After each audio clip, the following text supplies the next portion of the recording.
We're going to have ourselves a day. It's the greatest time of the year, It is. and It is. we're going to have ourselves a day. And we are live across the board. And we weren't gonna. The kids are even so excited they're screaming. We weren't going to do a show today because of stubborn Willie. I had to talk him into it. This is not to make this about us, but we both basically covered the sport yesterday from about 7 a.m. to 11 p.m. between podcast, content, articles, graphics, everything. And then I was on Willie. We got to do a show. We got to do a show. And Willie said, I refuse to take painkillers for my surgery. I'm in excruciating pain. I don't know that I can get through a show. And at the 11th hour, you said, it's the best time of year. We got to push through. It's I don't know, personal preference. I'm trying to get through this.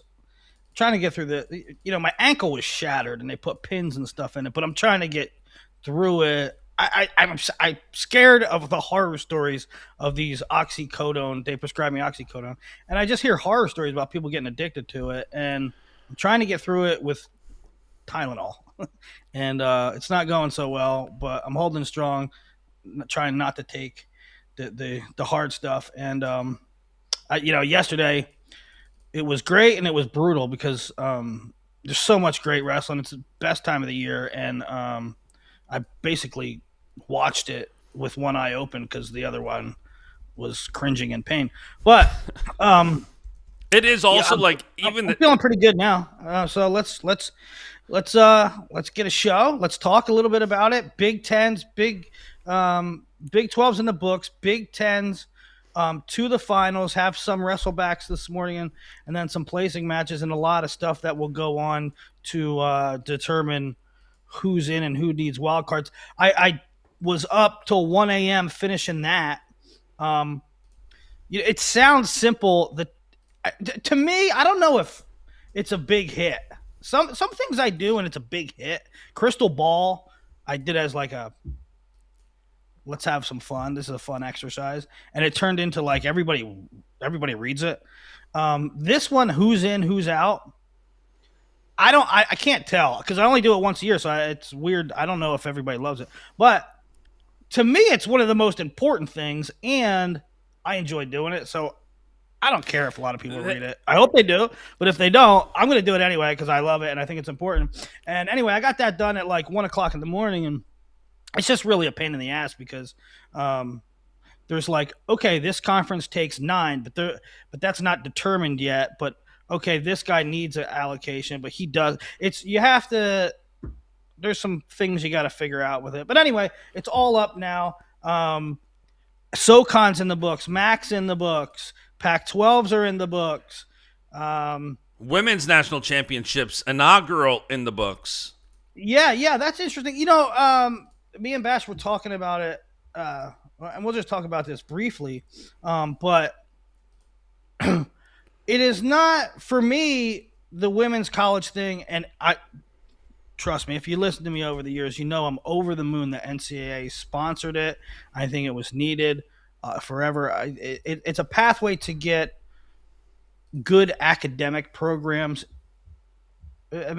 My contention was always like, I love that the small schools start at the grassroots, but it also is making our girls, our young women, have to decide between going to a major university and not wrestling because they don't have wrestling, or a small school with less academic opportunities and wrestling.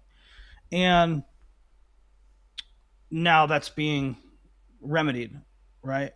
So I'm all about it. I love it.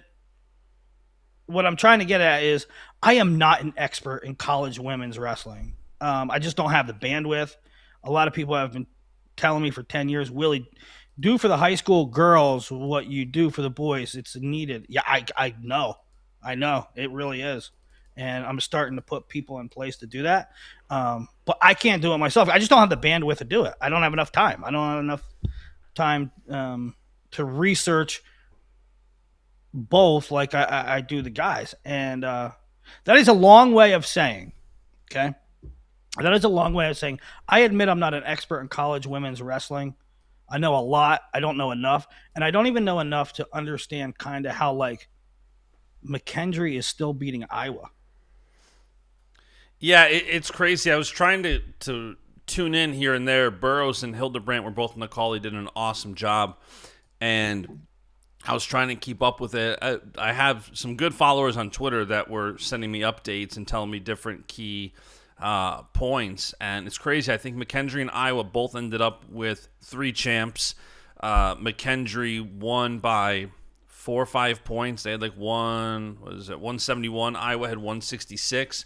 McKendree had 10 All-Americans. So an awesome performance by McKendree. Iowa, it's like the stars of like the women's freestyle scene, like Kennedy Blades, Kylie Welker, they get a lot of the shine on Iowa. But some of these other programs, like I'm the same as you. Like I even get coaches in other conferences, like Pac-12, Mac, like you got to cover us like you do Big Ten. It's like I get it, I want to. I'm like, there's the way you just put it, it's great. Like there's only so much bandwidth. So like I'm trying to tune in. It looks like it was an awesome team race that McKendree won. Yeah, So shout out really McKendree. And I like, I'm not rooting against the McKendrees and the other traditional powers.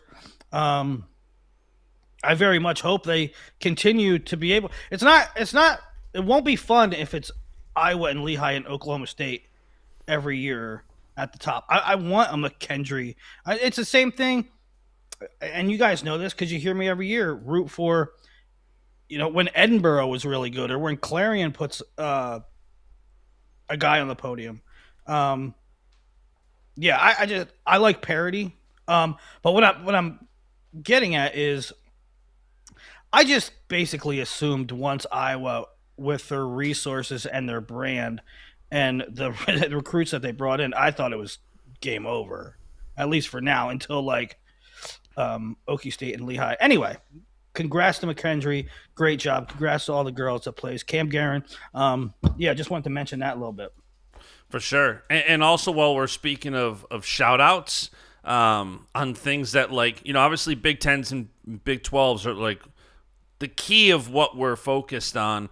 But another Shoutout Rider. Shoutout Rider. MAC champions for the first time since 2016. Really? Yeah. First time since 2016, the Rider Oh, is you the know MAC why? champs. You know what? I mean, a big reason of that is Missouri was in there for a while. Yeah. But Ryder always does a great job. And their coach got Coach of the Year, well deserved. You have to measure things sort of in perspective, and every year, like Ryder gets guys on the podium that you didn't think was going to happen. A year or two ago, it was Quinn Kinner. They got a guy in the finals a couple years ago. Who the hell was in the finals? It was like 49 or 57. Yeah, I mean, they always do a great job. I watched MAC finals yesterday, and that, I'll tell you what, in a weight where there are so many proven commodities, 125, like, Spratley and Matreska and Luke and V-Rob, the Klinsky kid from Ryder can freaking wrestle. Yeah. That when the whole weight is kind of having like one takedown matches. Listen, he's going in the crystal ball. He's definitely in the mix. He's definitely in the mix to like he ain't a pushover. Della Vecchia, thank you. It was Jesse Della Vecchia, yeah. DeVecchia is really good. When are you doing Crystal Ball? I know you have nothing to do right now. Well, I did one before conferences, so wait to do one. I'll probably do one this week. Seating is going to be really interesting. I should probably wait till the seating comes out, but I don't know if I can wait. I'm really interested to do Crystal Ball after this does settle. So, as I said, all the conferences, SoCon, PAC, EIWAs, MAC, they're all done. Big 12's done. Big 10 is at the finals. Ivy and EIWA start today. In fact, no, what did I say? EIWAs? No, ACCs. ACC and start, Ivy. Yes, ACCs and Ivy start in 20 minutes. And ACCs is fun to watch, one-day tournament, because they get right into it. I mean, there is like no fluff. There's almost no fluff. It's really fun. So let's start. Why don't we start with Big Ten first? Because there's still stuff to talk about, and then we can totally circle up with Big 12 because that is completed. Yeah, let's talk Big Ten semis. Well, let's talk Big Tens. We're through the semis. Let's talk one last thing. Sorry, let's talk one last thing before we just mop up. Bo Bassett, Connor Harer. What'd you think? Amazing. Awesome match. I'm actually going to do a little interview short with Bo Bassett on the podcast later today as he wraps up his high school career. A perfect 170-0. Never went, not one of his state matches went the distance. That is bonkers. That is absurd. And for every mouth breather who has an excuse about it, or like, well, this, well, that, like, dude, that is as impressive as it gets. Stop. I thought you kind of hit the nail on the head that Brandt Harer would have probably benefited from feeling Bo. And Bo played right into that. He brought the pace. He got the first takedown. And then second period, optional start, cuts him, takes him down, pins him. I mean, he kind of dominated. Brandt was never really in the match. And a lot of stuff that don't get talked about really is like, and I'm guilty of it too, when talking about Bo, is his pace, his physicality, his relentless pressure, his heavy hands. One thing that gets overlooked, I think, is now not against everybody, but even against good guys, Bo is like a capable rider turner. Yeah. Yeah, that was his first pin, I think, in the state tournament in the 3 years. Like, he's a big tech guy. Is that right? He's a big tech guy. I mean, he's 170-0. Has over 100 techs. Only a handful of matches were non-bonus throughout his high school career. So I'm excited to have him on the podcast later today. I was going to have him hop on this morning, but between Bo being at church when we're recording and Willie going through it, I said, you know what, we'll do a separate show. So look for that later this afternoon. But I thought incredible. And I think – what? I don't so somebody in the chat said you have to bring up the age thing. You can if you want, but there's been I got held back. I was held back because I weighed like 80 pounds as an 8th grader. But my point is not me. My point is that was 25 years ago. Kids in high school have been held back for all this time. And guess what? Nobody has done what Bo has done. All right? Jax got held back, and Jax lost in regional finals. So I don't know. You know, the whole state of Ohio gets held back, and guess what? They weren't Bo Bassett. Well, maybe Logan Stieber was, but Logan Stieber got held back. Who cares about the age thing? I mean, yeah, I think it's like, I don't know. It's also like when nonstop with the 25, 26-year-old thing in college. Like, yeah, if you don't think there should be 60-year seniors, I agree with you. That said, let it go. Like, who cares? It's not giving somebody that much. No, I'm not saying. Okay, so somebody in the chat just said, "I'm a football coach. I see it. I see the age thing matter. The age thing 100% matters. If you're older, you're at an advantage, 100%. It's why guys stay back. It's the whole point and why they stayed back. That being said, there's a whole quarter century of precedent, and not many people have been Bo Bassett. Like, none of them. So he's still the best in history. And people have been doing it for 25 years. So I don't care. Number one. And number two, half the time when Bo is 15, You don't think he's wrestling 16-year-olds? When Bo was 16, you don't think he's wrestling 17-year-olds? Like last year when Bo wrestled Zepeda, you don't think Zepeda was as old or older? Uh, yeah, there is definitely an advantage to being older. Um, but they're also it's just whatever. Yeah, it is what it is. So there's no point harping on it. All right, so that was Bassett Harer. Look for the Bo Bassett chat later today. Let's talk Big Tens for a little bit. Man, Big Tens even right out of the gate was fun. Big Tens is one of those things that honestly I thought lived up to the hype for a tournament that was pretty damn chalk. There was so much excitement with multiple undefeated guys going down. We saw Bird go down. We saw Blaze go down. Like, for multiple undefeated guys going down, the tournament was very fun so far. When it's like, you look at the finals, I think it's like 1 versus 2 is like 7 of the 10 finals, something like that. 6 or 7 of the finals. And then a couple of 1 versus 3s. So, super chalk tournament. Jory Volk being the biggest one at 125. I think he's the lowest seed. For the Big Tens are interesting. Like I just said, ACCs there's almost no fluff, right? But there's only like 7 teams. The Big Ten's 14 teams, so you're like, oh, early on they just get the fluff out. No, like the 10th and 12th guy in the Big Tens are really good. So you have to tune in. You have to tune in, and you tune in for things like Blake Borman beating Lucas Bird. And you're right, for a tournament that went on day one, mostly chalk, there was enough action, excitement, upsets that really it was phenomenal from Jump Street. We go through it a little bit weight by weight, but first let's get a big picture. Penn State 8 for 9 in the semis. Is that right? They did exactly what Oklahoma State did in Big 12. They sent 9 to the semis, went 8 for 9. So 8 for 9 in the Big 10 semis.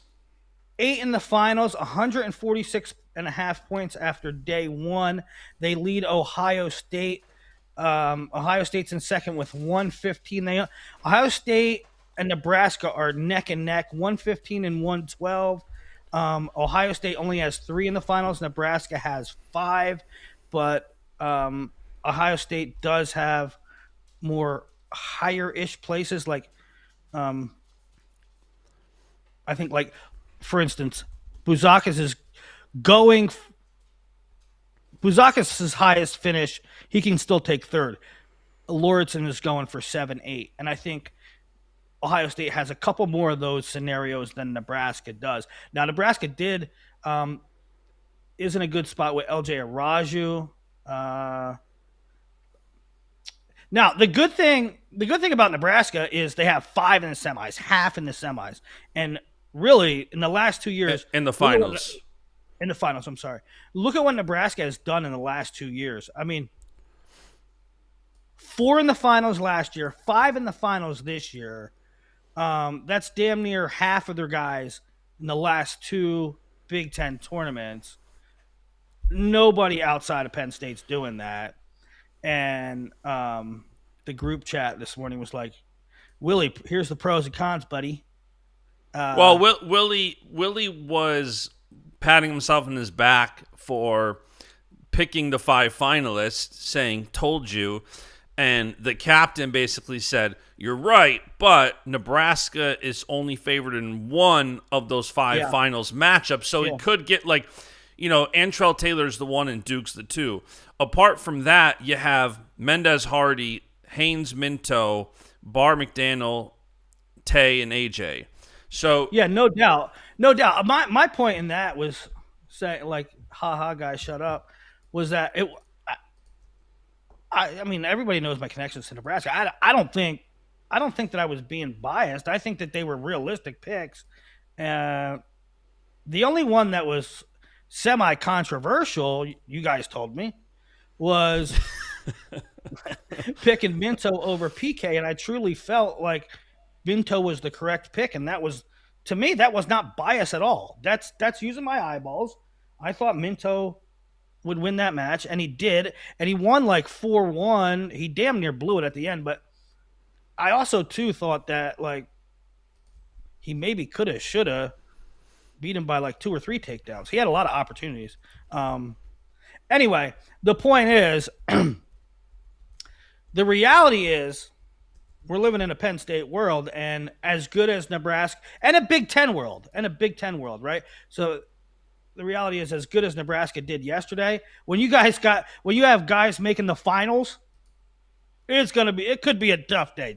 It could be a tough day because you're going up against guys that are 1 or 2 in the country everywhere. Yeah, and undefeated guys at that. Yeah, so Penn State won. Ohio State with a 3-point edge over Nebraska for 2. Iowa in 7th. Illinois with a 7th. 70. Iowa was 70. Illinois, great tournament with 69.5 points. Let's talk a little bit about Iowa's situation. What'd you make of Iowa? Dean Peterson is in the backside. They only had one finalist. Iowa only had one finalist, and that's Mikey Caliendo. They've got. You want to talk about Nebraska? They've got a tough Conci semi round coming up. So looking at Iowa holistically or just as a team. So you've got Caliendo in the finals with Messenbrink. We've seen that. This is the 8th time these guys are wrestling. I think Messenbrink is now 7-0 against him. So you kind of know how that one's going to go. The Conci semis matches for Iowa. Dean Peterson versus Buzakis at 25. Tough one. Oh, yeah. Drake has Bird, huh? Drake against Bird at 33. Bailey versus Oliveri, 41. Kennedy versus Mantanona, and Keeter versus Marisola. So those are 5 dogfights in the Conci semis. And now, Block, Voinovich, and Arnold, I thought were dead. Block and Voinovich are alive in the 9th place bracket, and Gabe is alive in the 11th place bracket. Gabe's going to make it. 11th. I hope he does. He only has because the Big Ten takes 10. Because the Big Ten takes 10, Gabe only has to win this next match. Who's it against? Whistler or Walters, who he already beat? Yeah, so Gabe could make it. Gabe's gonna make it. Look, I'm rooting for him too. I hope he does. Let's talk about this real quick because yesterday, me and the Iowa fans, or some of them, are not in a good place right now. They're not happy with my thoughts on the end. They're not happy with my thoughts on the Rocco Angelo match, which we'll get to. But real quick, Twitter was in a tizzy yesterday. The big moments, I guess, in any sport, invite the Johnny-come-latelys, and everybody's a little bit more invested and a little bit louder, and the idiots come out, and everybody. Yeah, and so all that to say, we've got some great Iowa fans that listen to this podcast, and I appreciate them. I've said it. Iowa's got a lot of great fans that are very passionate of the sport. Well, and I tried to tell a captain yesterday. Actually, I didn't. I told you to tell the captain. Like, Don was texting in a group chat like, God, these Nebraska fans are brutal. And I'm like, whoa. Don't come at Husker Willie with that. No, but I say the same thing about the Okie State fans. And I expounded on it yesterday in the show. These nutbag newbie Johnny-come-lately guys are not the Oklahoma State fans. I've been around the Oklahoma State fans for 20 years, and they are great, and they are level-headed. They are passionate. And it's a loud minority on Twitter. These new guys with the megaphones on Twitter are not the Husker fans, the Okie State fans. They are nerds. So, Don, do not think that Suriano's burner and Trelly season are the Husker fans. They're soy boy nerds. All that to say, what I was going to say before that tangent was I want to know from the Iowa fans that are level-headed, their thoughts on the situation with Iowa at 57. We don't know from an outside perspective what the final decision was on sending Voinovich instead of Jordan Williams. Listen, I'd like to go weight by weight through this whole thing, but if All right. we're going to jump No, there, we were talking Iowa holistically, but we can go weight by weight if you want. Sending. I love Tom. But unless there's something going on that I don't know about, that was an absolutely mind-bending decision. And Jordan Williams, for all the frustration that Jordan Williams gives you, and I understand that at some points Jordan Williams doesn't look like a dog. There are some points where Jordan Williams doesn't look like he has a killer instinct. But for all the frustrations that maybe Jordan Williams gives you sometimes, you know what he also does? He also gives you a chance every single time. Like did you a see match him? with a match with Robideau is not out of the question. He wrestled him tough. A match with any top guy, Jordan Williams wrestles really tough. Okay? You know who doesn't? Victor Voinovich. Did you see that Jordan Williams? I don't know the context to it, but Jordan Williams did the 50 Cent last night. Yeah. What I do? Yeah. So I let's don't go know. weight by weight. You're right, because we're going on kind of teams, but we were talking Iowa and what they look like. Let's go weight by weight. In the Big Ten Finals tonight at 125 pounds is Luke Liddell versus Jory Volk. Volk upset Davino. Sorry, I keep saying that. Upset Buzakis 8-1 in the semis after taking out the 3 and more. Lillidahl looking very solid. Beat Peterson 8-3. Beat Moran 11-3. And it's going to be Lillidahl versus Volk for the Big Ten title. And interesting thing to keep an eye on here is if Lillidahl gets the 1, or if he wins, he'll likely be the 1 seed that's uncontested.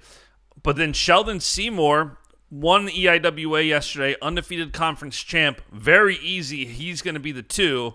So then it's going to be interesting to see how it shakes out if Van Treska becomes the 3 if he wins ACCs today.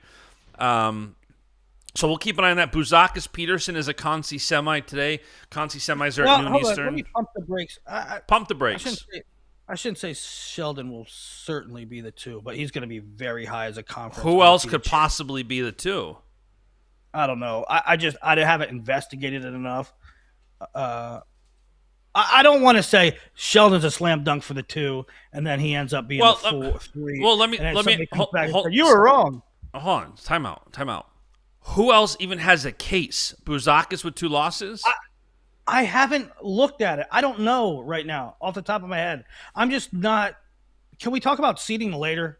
Because that is a whole different ball of wax. I looked at it, and nobody else only has 1 loss, and the only undefeated guys are Lillidahl and Seymour.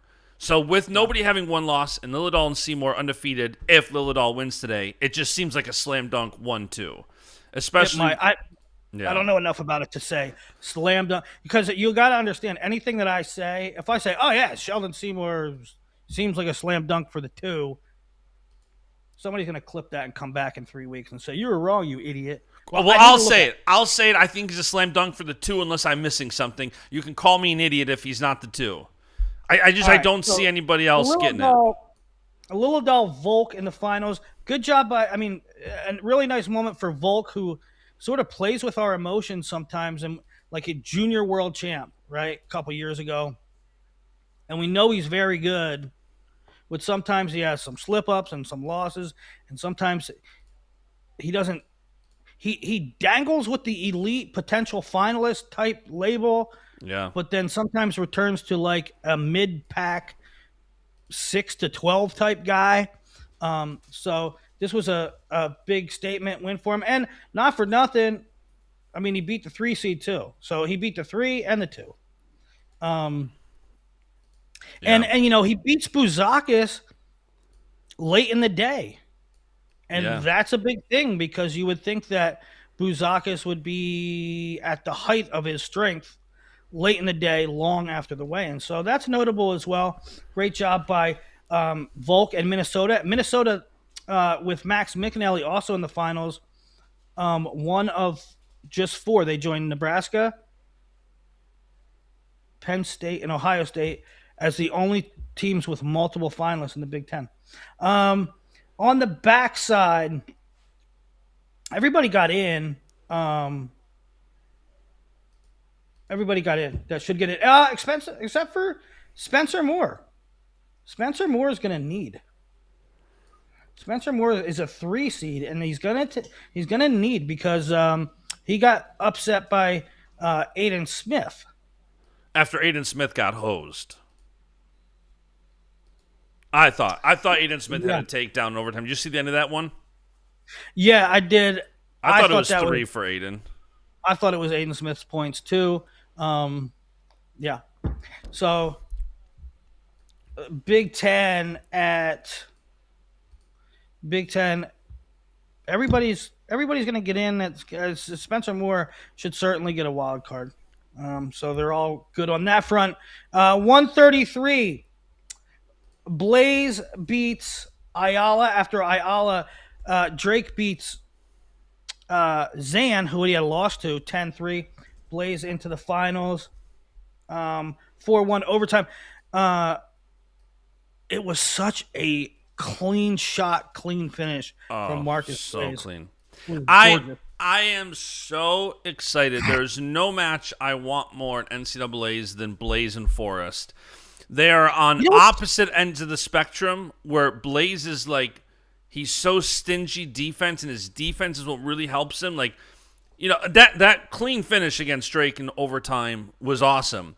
But You know what's so funny is that I'm sorry to interrupt. Go ahead. no, I was just gonna say like their styles are so polar opposites, and like watching Blaze in the semis yesterday and watching Jax in the Big 12 finals, which we'll get to in a minute. Jax is like dog on a bone with peanut butter. He is just all over that damn thing. And then you have Blaze, who's so Agreed. much more methodical and like slow. Like that style matchup, I am so excited for. I hope we get it at NCAA's.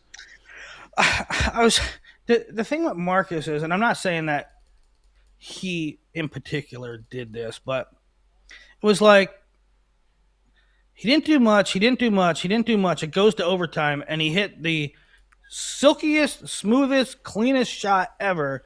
And you have to be like, Marcus, why didn't you do that before, bud? You know? And it reminds me of like a lot of these guys. Remember when Rocky's in this dogfight with Cody Merrill, and it goes to overtime, and they blow the whistle, and Rocky's like, "Yeah, I'm just gonna get a takedown now." It's And he it's just insane. ends It's it.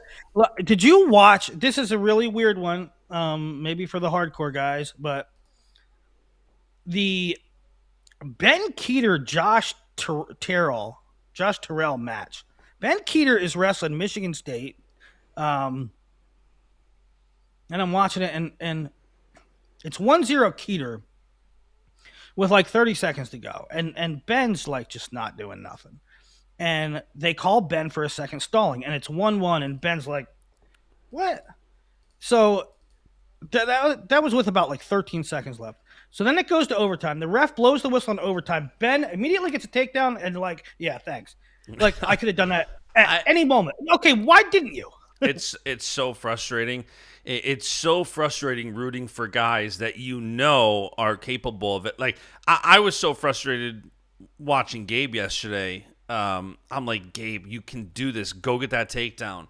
And it's just another 1-1 match heading to overtime. I'm like, come on. It's so frustrating when you want guys to open up. Blaze Yeah, being one of them. You know he can do it. yeah. Backside situation at 33. Great matches on deck. Ayala and Bird. Um, Fugit and Borman. The chat is saying Spencer Moore is alive in the ninth place bracket. Big Ten sends 9. Spencer Moore needs to win 2 matches and he's in. I keep forgetting about these 9th, 10th, 11th place Oh, brackets. 9. Yes. Yep. You're right. So there is a 9. ninth place bracket. He's got Navarro today. And then if he wins, the winner of Nicolas Rivera, Right. Corday. Good job on the chat. We got a very intelligent listening group, and they are on it. Good job by them. 133 in that way at the Big Ten. The only one that the only one I think we're good there too. Borman stole a spot, um, but I think we're good that way. I think everybody's going to What'd you get in make of that. the Borman Bird match? I don't know, man. I don't know. Uh, Borman only lost to him 5-4. I think Bird plays around with too many close matches. Um, Yeah. like I said yesterday, sometimes the best guy doesn't always win, and I'm not taking anything away from Blake Borman. I followed his whole high school career. He was a very solid guy, but he's Did you not get the a better guy than Lucas Bird. Did you get the scoop from Snyder on what the hell happened in the Bird Van D match? That ending was so weird. Yeah, There's no commentary. No yeah, that commentary. was Then all of a weird. sudden, it looked like Van D was going to get a penalty point for Bird getting called with the slam. It's That was 1-1, so weird. and then the point goes off for Van D, and they raise Bird's hand. So confused what happened there. No, I talked to him this morning for like a half hour. I totally forgot to bring it up. We And did then talk Van about the D Silas. medical We talked about the forfeited. Silas thing. We'll talk about that when we get to 84. But yeah, that was bizarre. What happened between Van D and Bird? Um, yeah, that was 133. Uh, so the two goes down at 125. The two goes down at 133. 141. Mendez, here is a 1-2 match. Mendez Hardy yet again. Mendez text falled Bailey, who majored Ragusin. Ragusin needs, right? Does Ragusin need? Ragusin had a rough outing. Von Bauer, tech fall Davis. I think, did Davis get like the first score? Yeah, Davis was up because I was breaking your chops because he was up on Von Bauer like 5-3 or 5-4. Yeah.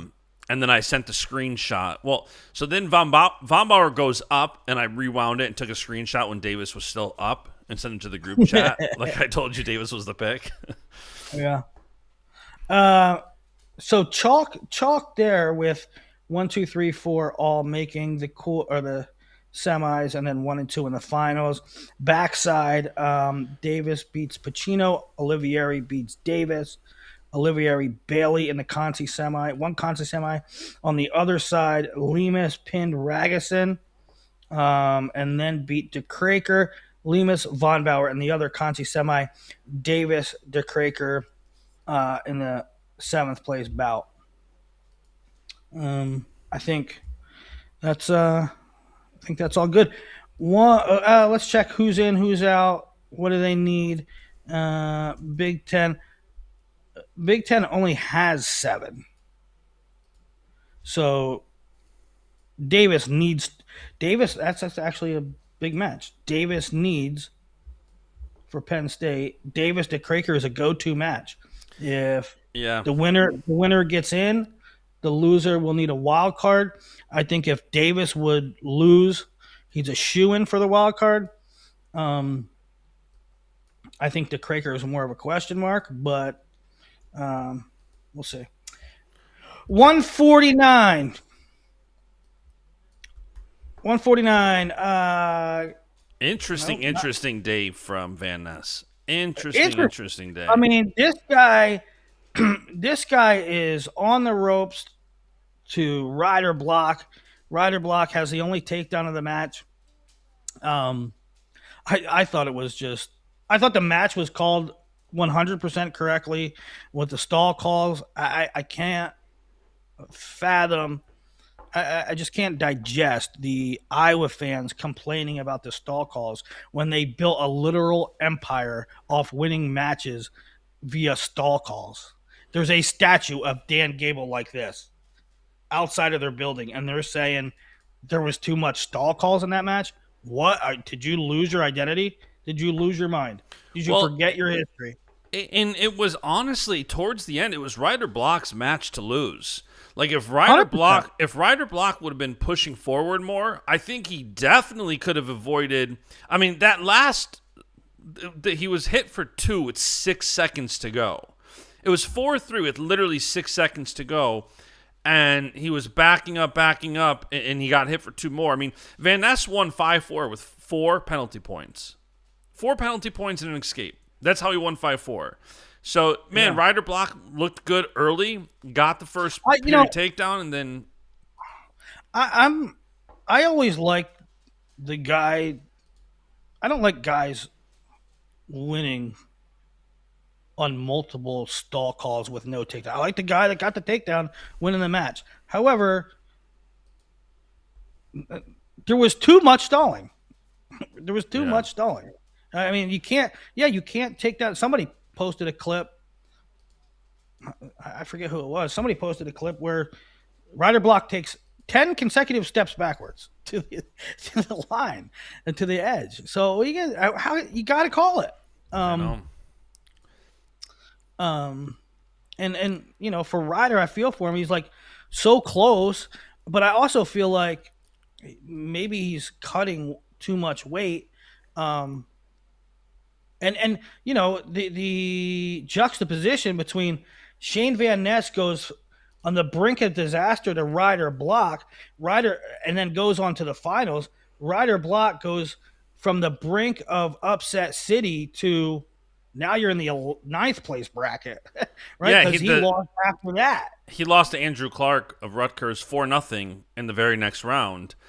And it's like, and even Van Ness goes on in the dogfight with McNeil. McNeil, another one it was his match to lose towards the end. The funny thing is that Iowa people not only complaining about stall calls, but Iowa people kind of complaining about Shane Van Ness. Shane Van Ness is the quintessential early 90s Hawkeye, where go ahead, get a couple early takedowns because I'm roaring back. And I am going to chase you down. He is Shane Van Ness. His MO is quintessential early 90s. So McNeil gets 2 takedowns in the first period. He ends the first period up 6-1. And then Van Ness gets a takedown with a minute to go in the second. Excuse me. And then 2 more in the third. So it's like, and even like 11-10, Van Ness with 4 escape points for McNeil in the second period and third period. And so this is what I said all season, preseason, all season. Shane Van Ness to me is makes you nervous. He is clearly the number one. He is so far and away clearly the number one guy based on resume. But he's going to scare the heck out of you. And if he gets upset, you can't be surprised. He's not a lock in any stretch of the imagination. I mean, even the year that... What do you think his line would be? I don't know. It's the composition of the weight is weird. It's like Shane Van Ness looks like he could lose. He could beat anybody. He also looks like he could lose to just about anybody. And the problem is the weight's not good. So who the hell else are you going to take? Jackson Joy. Maybe, yeah. If you're asking who else you're going to take, Jackson Joy is probably the answer. I mean, Jackson is looking incredible. Jackson Joy just lost to Coy Biskins. No, I get it. Van Ness is my pick. I'm just saying. It's not 133. It's not 157. It's not 184. There's not a lot of options. It's not a deep weight. Question: did Zargo get hosed? Question for the chat.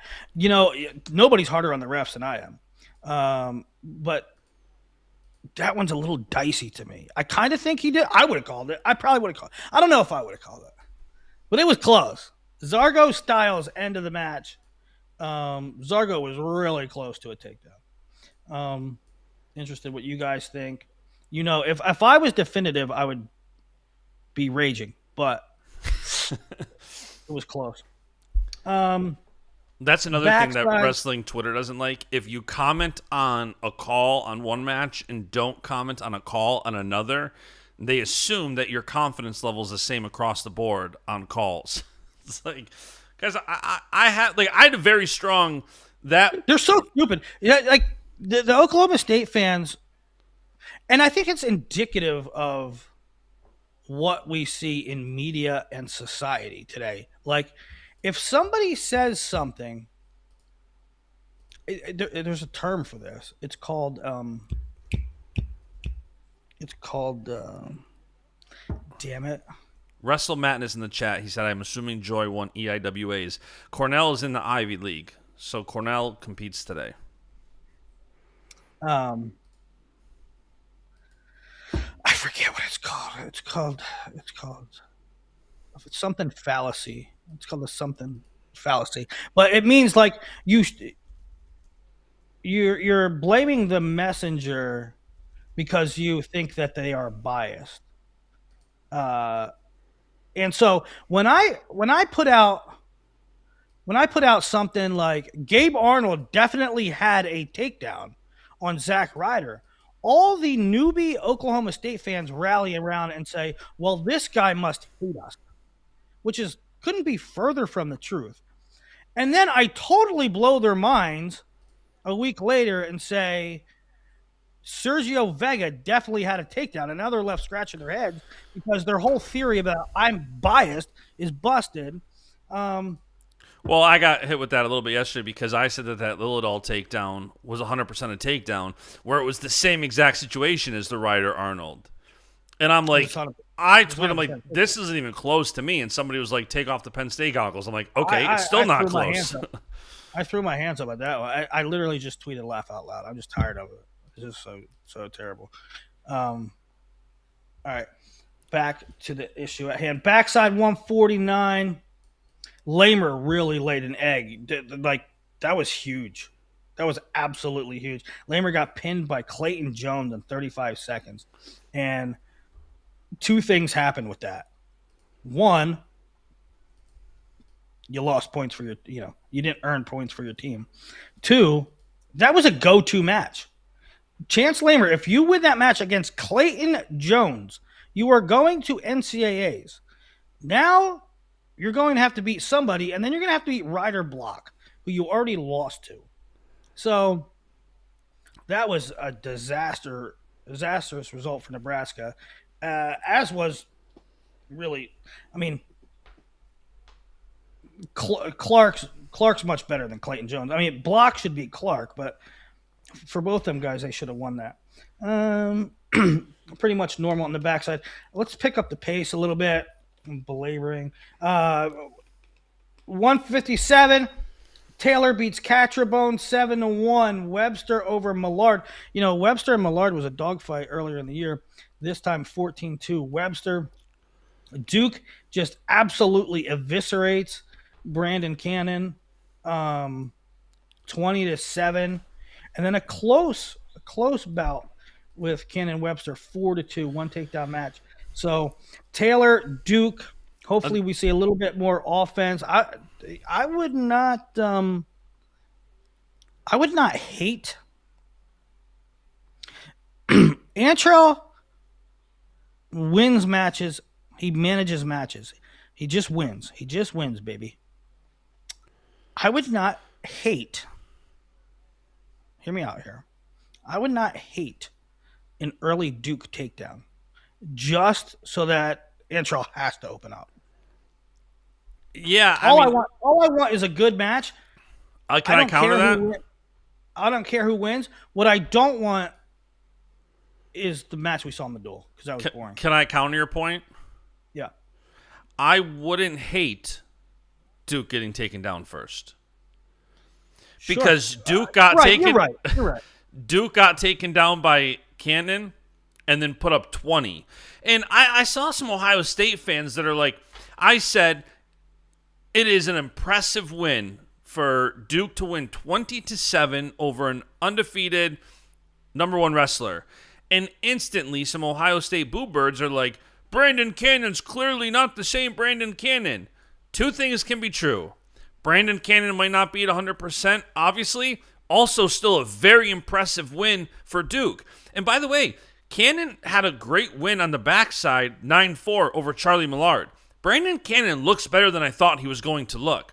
I don't know why people are diminishing Duke's win because Brandon Cannon was off the mat for a month. Yes, context matters. At the same time, Duke looked awesome putting up 20 against him, and Brandon Cannon even wrestling back and beating Millar 9-4 on the backside. Like, if I'm an Ohio State fan, overall, yeah, I'm not happy with that Duke match, but I'm happy that Brandon Cannon, for not knowing where he was going to be, and beating Millard on the backside, and now today he's got Catcherbone in the semis. Like, Cannon... I don't know. Yeah, I don't know what they're talking about. I mean, Brandon Cannon's obviously not the same guy. How? How is he not obviously the same guy? He's obviously very good. And PJ beat Brandon Cannon, who's very freaking good. Why he's not the same as what? I don't. He didn't AA last year. I don't know what are you talking about? I thought it was a great win for Duke. I'm really excited for Duke Taylor today. I'm excited for Cannon Catcherbone today. All around the board. I thought I'm very excited for Duke Taylor. I hope one of the guys gets an early takedown. Yeah, you're right. I probably shouldn't have said I'd like a Duke. I think it's like anybody to score early. Correct. Then it opens things up. Yeah. 165. Mesenbrink over Gallagher by Major. Mesenbrink over Sparks by Tech. Sparks beat Araju 3-1 late takedown. Caliendo beats Skulls by Major. Caliendo beats Barbosa by Major. Big one down the bottom. Another 2-seed gets taken out. Did not see this one coming at all. Except for the fact that on yesterday's show I said, watch for Andrew Barbosa to have a good tournament. I would love to like say, told you that's not what I meant. I'm going to be honest. That's not what I meant. Watch for Andrew Barbosa to have a good tournament. Did not mean he's going to, I did not see this coming. I just thought he's a good, tough, young freshman. Look for the future. He's going to have a decent tournament here. Watch out for him in the future. Not beating Blaze, and I think just Blaze fell asleep, man. Can't, like, to immune yourself from potential upsets, specifically in Big Ten duels, the Big Ten tournament, the NCAA tournament, you got to. And we could see it again today. You got to separate. You can't hang out with a 2-0 lead. You cannot hang out with a 2-0 lead. We very well could see that rematch for third place today. Could. Right. So LJ Araju beats Patty Gallagher, and LJ will have Barbosa in one Conti semi, Sparks and Blaze in the other Conti semi. That is 165. We got to pick it up here. I'm gonna watch ACCs. 174. Levi Haynes, Tech Fall. Levi Haynes over Karchla, who beat Bo Mantanona in OT. Kennedy, Majors, Pinto, and then Minto 5-1 over Kennedy in a match that was kind of weird because I felt like on one hand, Minto looked clearly superior. He had a ton of opportunity to score. I actually think that Minto put himself in jeopardy that he shouldn't have been in. I thought Minto was the better guy the entire match, but at the same time, PK had a shot at the end. Yeah, he did. So good win by Minto. PK on the backside. We'll have Mantanona. That's a fun match. And one Conti semi. Conti semis are going to be awesome today. Noon Eastern. Oh, yeah. Going to be awesome. How about Lenny Pinto in the Conti semis? Totally redeemed himself. Dude, Rutgers team score doesn't represent how good I think they're wrestling this weekend. You're constantly seeing Rutgers, like somebody in the chat said about Iowa losing to two Rutgers guys. Like, honestly, I think Rutgers across the board is wrestling pretty good this weekend. They wrestled pretty good. I mean, Aiden Smith could have even been better. I think he got kind of, if he wins that match, he kind of got screwed a little bit there. Barbosa wins. Pinto's top 6. Remy Cotton, not bad. Olivieri's top 6. So, yeah, pretty good tournament by Rutgers. Minto Haynes. I love the matchup. Obviously the pick is Levi, but it's a fun matchup. 184. Welsh over Ferrari. Let's just start right there. Everybody's talking about the singlet pull and stuff. Um, I'm going to be honest. You guys are going to the anti like the crowd that says I'm anti Iowa. I get lost what I'm anti and pro anymore, according to the people. But Well, it depends who you ask and when. you're gonna. I'm gonna say this, and then the people that say I'm anti Iowa are gonna say, "See, told you." I am not denying. I'm not denying that there was singlet pulls. I'm just saying in real time, I didn't see it in real time. I didn't see it in real time. I didn't see it until people posted screen pics of it. Um, and so honestly, I'd have to go back and rewatch it again to see if I can't comment on it because the screen grabs are one thing. I have to go back and watch the match to make a comment on like was this a legitimate. I don't like calling points for fingers getting stuck in singlets. I don't like calling points for your head was on the headgear, your hand was on the headgear and the headgear moved. I don't like calling stuff. If you're gonna give points for that, it has to be legit. It has to have caused a problem, and I missed it in real time. That's just my honest take. I was surprised that Iowa fans were very hung up on that. Kind of the same as the end of the Merrill match where everybody wanted the headgear pull point. And it's like, listen, if you want the point, you want the point, whatever. But like the thing to me, and I tweeted that it was a good match. I thought both Rocco and Angelo had incredible defense. There were times I thought both guys were dead to rights, and their defense is just so damn stingy. Those guys have wrestled for a combined 20 minutes now, and neither have given up a takedown against the other. It's crazy. Yeah, yeah. I mean, there's pros and there's two sides of the coin there. One side of the coin is don't stop worrying about singlet pulls and just somebody please score a takedown. On the other hand, if it was a legit singlet pull, then it's hard to get a takedown when somebody's pulling your singlet. Yeah, I don't know. Um, so that was the big news. Mantanona gave Welsh a really tough match. Came out, got the first takedown. Welsh rallied back to win it 8-5 in OT. Allred beats Fishback 4-1, and then forfeits in the semis to Mickinelli. So it's a Welsh Mickinelli semi. That's what we both picked. You picked Welsh. I picked Mickinelli. It's going to be a good one. What happened? Do we know what happened to Allred? Yeah, Allred was hurt coming in. It's not likely for somebody to injury default in the semis. So I was like, ooh, that stinks.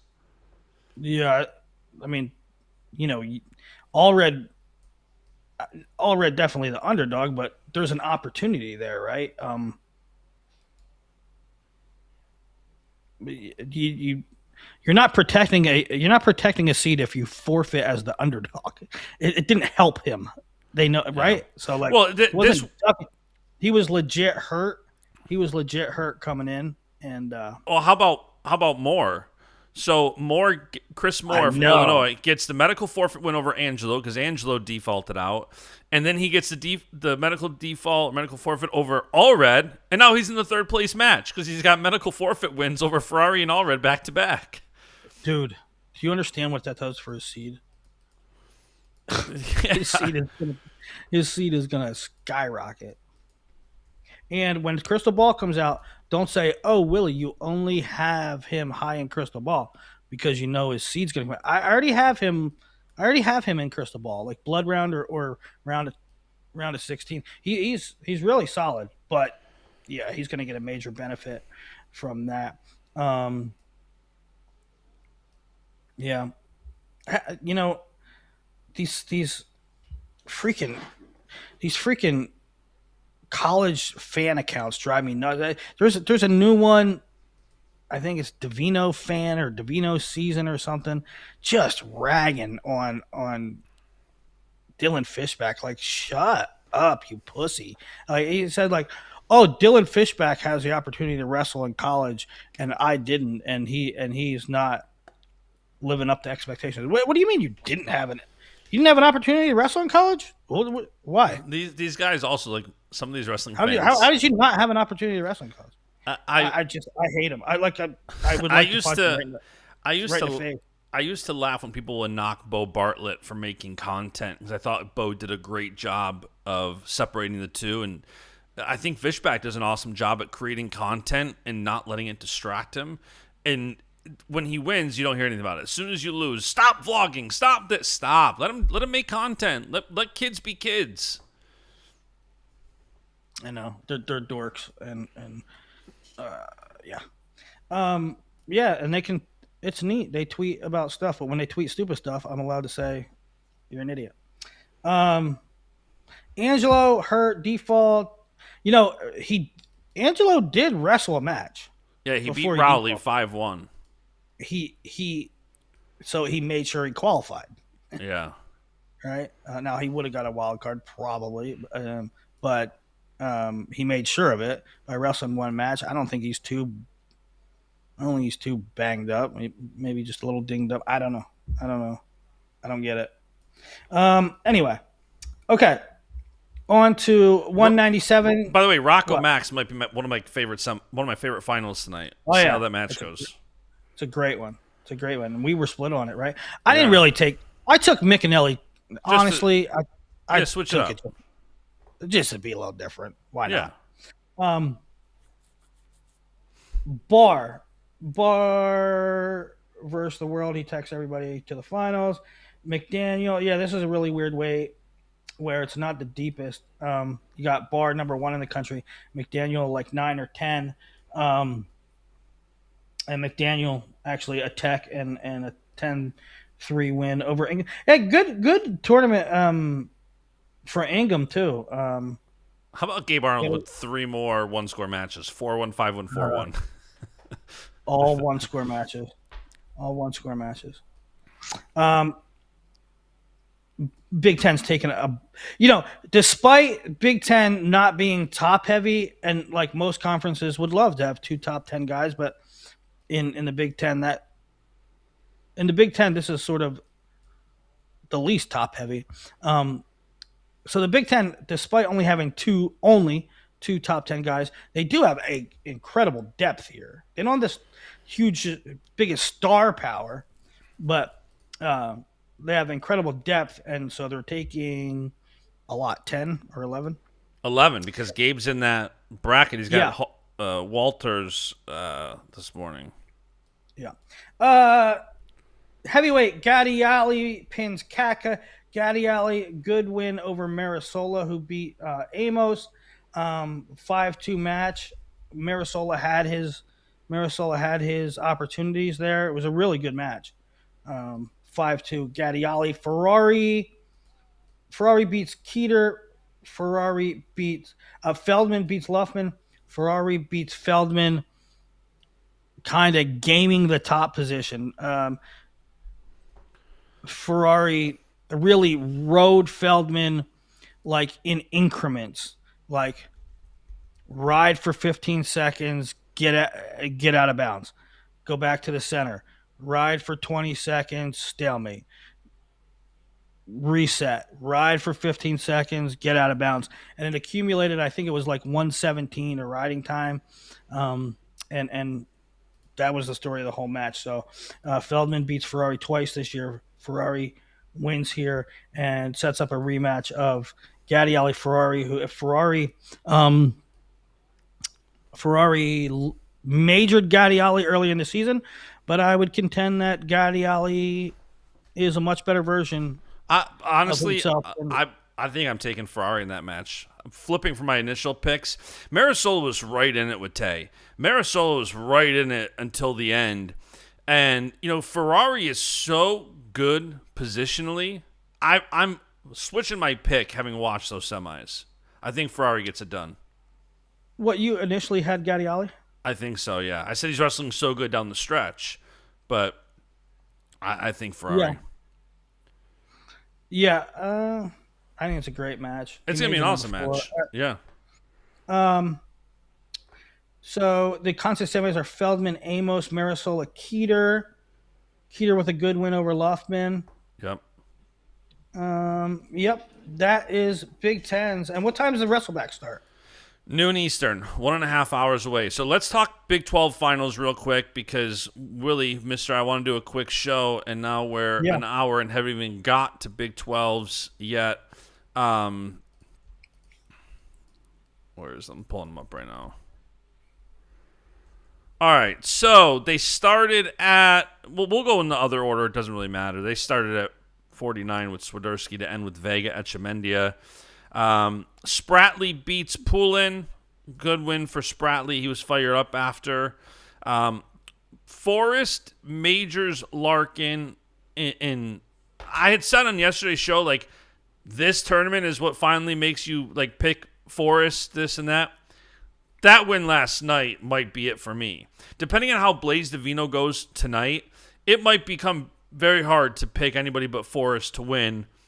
When he's wrestling guys like Larkin, putting up 15 points, and the aggressiveness he wrestles with, he's like the most fun kid in college right now. It's He's incredible. a breath of fresh air. He's a breath of fresh air. You know, we're watching these one takedown, knockdown, drag out, watching paint dry, risk averse version of wrestling, and then here comes Jax Forrest throwing caution to the wind and just doing stuff.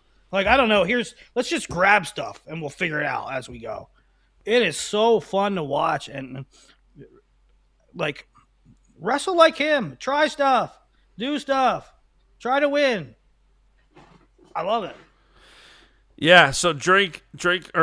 So Forrest gets a great win there. It's going to be interesting. I mean, Willie, can he get the 2 seed? Forrest, undefeated conference champ with no RPI, less than 15 matches. I gotta look. I can't. I am scared. Because conferences, like, some of them are over, some of them are half over.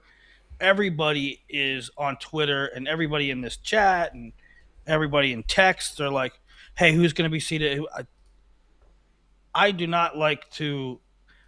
I do not like to make I don't like to make a statement until I know, and I just have to look at the numbers and the field, and I don't know. I do not know. I think if Blaze wins tonight, it's going to be Blaze the 1, Forrest the 2, but which could set up some really, really interesting semis because I don't know where Bird's going to fall now with that Borman loss and not winning conferences and having the weak schedule this year. Like, Bird was going to have an amazing seed if he won conferences and ran the gauntlet. Now that he lost to unranked Borman and the best is going to be third, it's going to be interesting to see where Bird ends up seated now.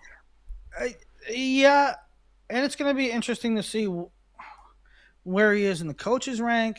That's why I can't make a definitive assessment in the fog of war, because you need to have all the numbers in front of you. You need to see who they're all compared with, and there's the knee-jerk reaction to go with, should he be seated 2 or 3, and will he be? Should he be? Probably, but you got to remember it's a formula, so you have to think about the numbers and what's going to be crunched and what is going to be spit out. So, should he be? Yeah. I mean, to me, it's simple. Should he be? I would see Marcus 1 and Jax 2. Yeah. With of course, Blaze beating Divino tonight. Implied. Assuming that. But that's what I would do. But I don't. Yeah. It's not up to me. It's up to the formula. So I go and have to look at that. We don't need to belabor it. My apologies, Seed King. Another thing, I mean, listen, Divino had Marcus beat. What the hell happens if Divino wins tonight? I know. See, that's what, like, so we're going to go way off the rails. All right, so Jax Majors Larkin 15-2 gets OW the Big 12 tournament. Love to see it. I think I actually saw a stat from Nomad maybe that this is a crazy stat. Not since 1947 has a true freshman went undefeated and won NCAAs. Jax Forrest and Sergio Vega both have a 0 in the loss column after conference weekend. So Jax and Vega have a chance to do something not done since 1947. That's absurd. True freshman, yeah. Crazy stat. So that's a good segue. But there was a time. That's a little. There was a time. I don't know what the time frame was. But there was a time frame when true freshmen couldn't wrestle. Either way, impressive. Yeah. Great segue into Vega. He beats Echemendia in tiebreakers in an incredible match. Vega, man, he might be the hardest kid to score on in the NCAA. I thought Echemendia had him dead to rights and multiple times, and he just... it's so interesting. Good. It's interesting because Vega is really good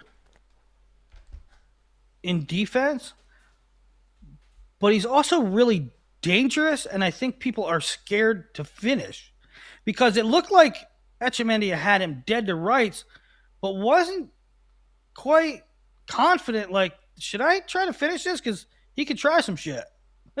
You know what I mean? I thought Echemendia. I don't want to say. I don't want to put this the wrong way. I thought he was scared to finish. Like, go run through the fucking position. Run through it. Finish it. Finish the shot. And he was like scared because Vega's so dangerous. I don't know. I thought.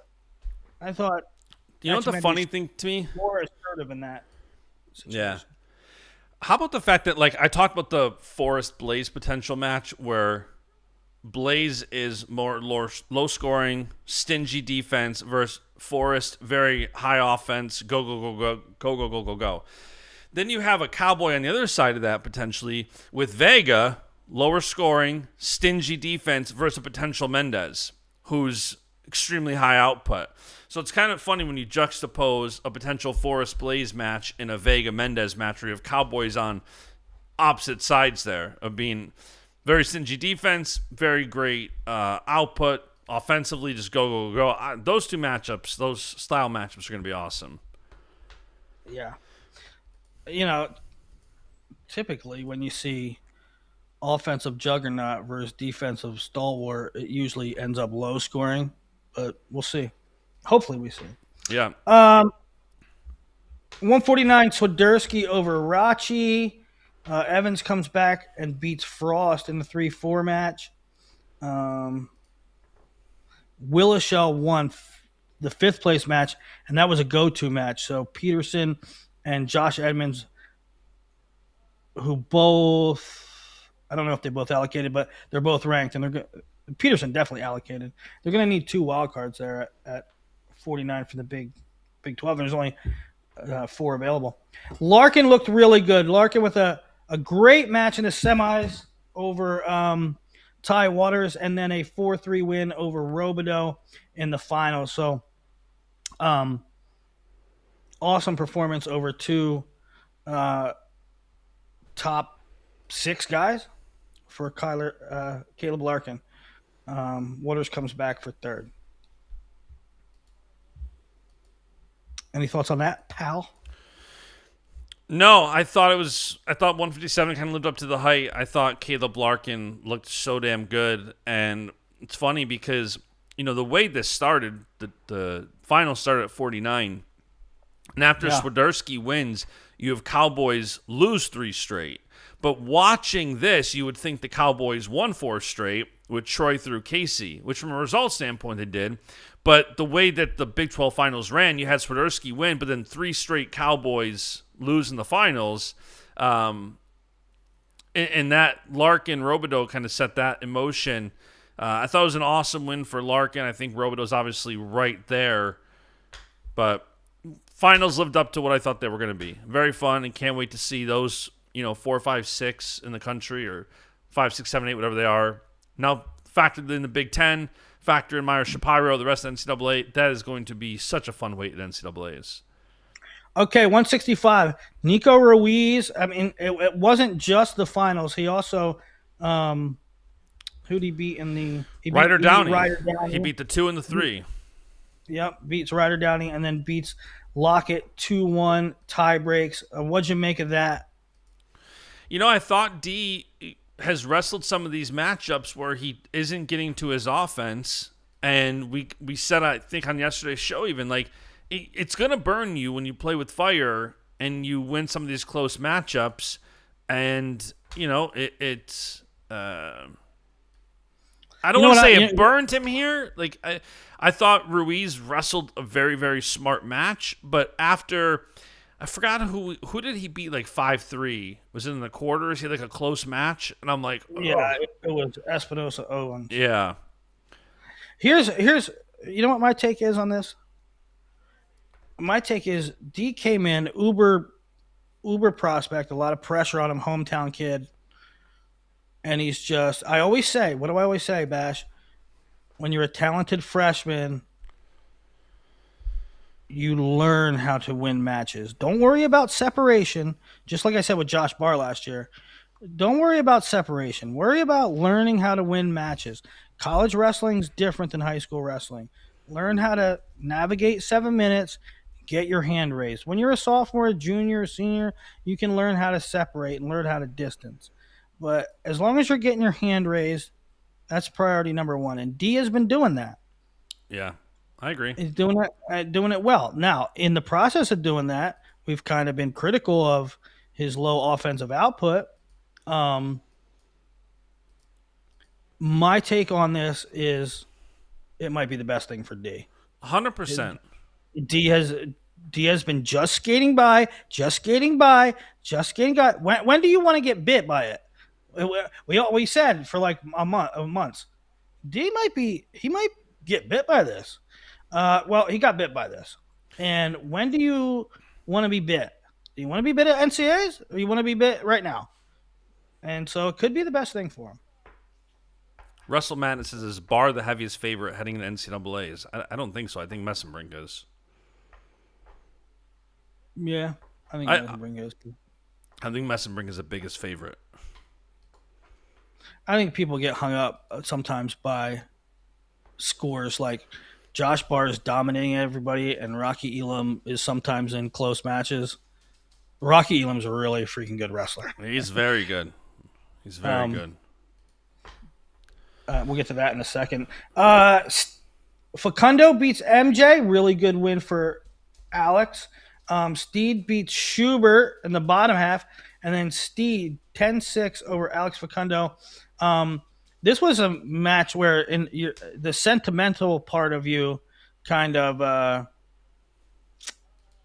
there's no losers here, because to me, everybody knows Facundo's story and you kind of want to see him have success. A little lesser known is Steed was probably good enough to start as a freshman, like at his weight. He had some. Anyway, it's like Steed's time has come, and now he's a conference champ. And it was a good heartfelt final. Steed gets his roses 10-6 in the finals. MJ takes third. So what was that? How many Cowboys lost? 57, 65, 74 in a row. They went 4 for 8 in the finals. Yeah. 84, Sinclair rolled over Nietenbach. Ian Bush took third. Ian Bush from West Virginia took third. And Bush is a sophomore or something. He's young, freshman or sophomore from the state of West Virginia. Good performance by him. 197. Elam beats Parker 9-4. Novak beats Merrill. We covered that in yesterday's show. And then Elam in the finals 5-4. And I'm not saying that Rocky shouldn't have won or couldn't have won or whatever, but that was a horrible call. Which one? Oh, you didn't like that they said he had control? I missed that. He didn't have control. Well, it happened at like 10 o'clock at night. But he didn't have control. They challenged loss of control, and they watched that video, and it's Briscoe was the referee, Josh Briscoe, and I listen. I know these refs. When I know the ref and I tweet the incident, I feel bad because Briscoe is a really good ref. He's one of my favorites. I love that dude. I'll buy him a beer right now. I think he's awesome. I think he's one of the best in the game. But I also can't be honest and be real and protect calls from referees that I really like. Um, that was just there was Rocky did not have control. He didn't have control. I don't know look at it. What are we doing? What are we doing? Yeah, I didn't see that one. 285 Younger wins 4-1. Good effort from Doucette. Great year by him. Yeah, for sure. But Younger's a different beast. Um, Team scores real quick. Okie State 176, Iowa State 144, and in Crystal Ball I have these guys. I think 2-3, no 3-4. Current Crystal Ball had Penn State, Ohio State, Oklahoma State or Iowa State, and then Nebraska. And things change a little bit for Iowa State with no Frost, so that's a big blow. But overall, great tournament by Iowa State. Great tournament by Okie State. Arizona State, surprisingly, third, 94. They had a pretty good tournament. A couple They champs, did. including Nico Ruiz. Larkin and Ruiz winning back-to-back 57-65 helped that, and then you had the other Larkin as well in the finals. Yep. Oh, what's going on in the chat? Not much, actually. No, I think people are probably getting ready. I mean, ACCs are underway, Ivy's underway, and then we're an hour out from Big Ten. Concy's 4:30 tonight. Big Ten finals. I got to go hop on with Bo Bassett in a few minutes. Have a little chat with him about wrapping up his high school career. Another Good long job, day Bo. long day on tap today. Let me also put this in the chat real quick before we sign off here. Willie's real-time qualifiers article. Who's going? Put that in the chat. Qualifiers in real time. It's really interesting, and just to note, like, the guys that are in there. The guys that are definitely out are out. There's guys like Braden Davis who's not in there. And if you're like, why the hell ain't Braden Davis listed as either? Braden Davis has a go-to match, first match. In the placing match. He wins, he's in. He loses, he needs a wild card. So if you don't see a guy, it's not that he's out. I only list them if they're in, and I only list them if they're out. If they're pending, they're not listed in there. So a guy like Braden Davis. JL Stock says, don't tweet about the finals. I have dinner with my father-in-law. I would just delete every app you have until you get back from that. Oh, yeah. Just or JL Stock. I saw that comment a couple days ago, and I believe I commented you should pick up the bill from afar and tell them to have a good time. I think you're coming down with something. What? I think JL Stock might be coming down with something. Is he a little under the weather right now? He seems a little. He's got a cough. Oh, I wouldn't go out of the house. Yeah. Not in that condition. No. So, by the way, as go of watch now, wrestling. HTCs are on. Are you keeping track of also the team total? Because I believe Ohio State and Oklahoma State have qualified all 10. I normally wait till at-larges come out to put out like an official graphic of who's sending all 10, but I know Oklahoma State and Ohio State, I believe, have qualified all 10. I haven't been keeping track of that. Well, keep track of it. And take a pain pill. We got a show to do tomorrow. I'm staying strong. No moral victories here. All right. Go Bills. Go Bills.